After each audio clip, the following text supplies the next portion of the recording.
So we are here with Professor Will Happer, formerly of Princeton University. Well, I'm still at Princeton University. Okay, good, very good.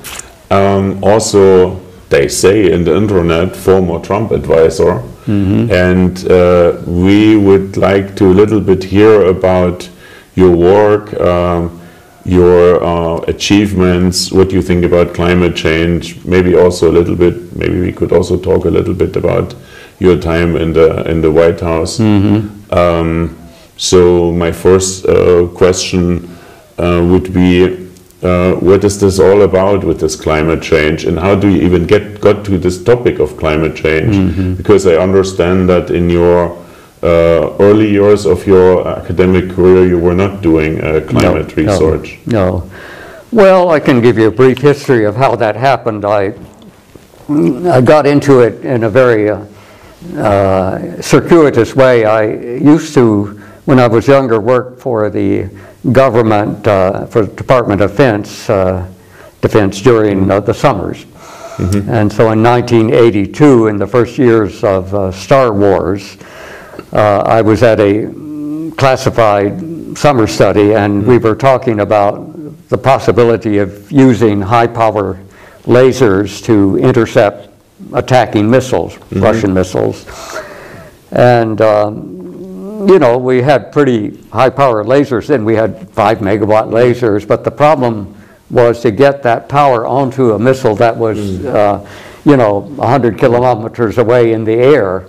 And so the laser beam would have to go through the air, and by the time it would reach the missile, it would be broken up into hundreds of little filaments. So you start aiming at it with what you think is a rifle bullet, and when it gets there, it's birdshot, you know. So no single beam had enough power to cause any damage.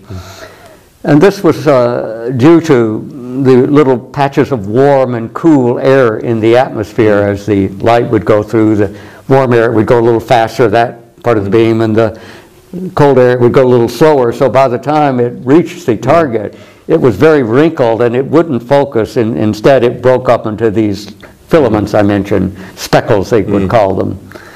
And astronomers knew all about this because you have the same problem when you're looking at stars when they come down into a telescope, which is big, same size as you would use for a high-power laser. Instead of getting a nice point image of a star, you get hundreds of little star images, you know, speckled images. And so you can't tell whether this image, the speckle here, is another star, or is it, you know, just part of the same star that's been broken up. And astronomers knew that you could correct for this if the star were bright enough. You could measure how much the wave from the star had been wrinkled, and then instead of using a perfect mirror, you would impose the same wrinkle but with the opposite sign on the mirror. They called it a rubber mirror. And then when the wrinkled wave bounced on the rubber mirror once, it would come back and it was perfect, and then you would get one star on the photographic plate. And this is how so it was called adaptive optics. Adaptive optics, and it really did work, but only for a few stars in the sky that were sufficiently bright that you could get the signal to noise you needed. And so we all knew this at the time of this meeting in 1982, and I said, well, I know how to make an artificial star anywhere in the sky. It doesn't have to be the bright, it doesn't have to be Sirius, the dog star, or something like that, because there is a layer of sodium atoms at 100 kilometers overhead everywhere around the world, in Vienna and Princeton, Los Angeles and Moscow.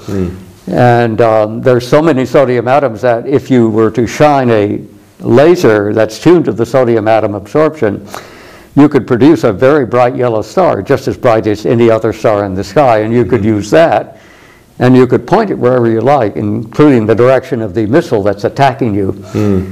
And most people at this meeting, it was a classified meeting, had never heard of the sodium layer, and they didn't know very much about lasers and optics, and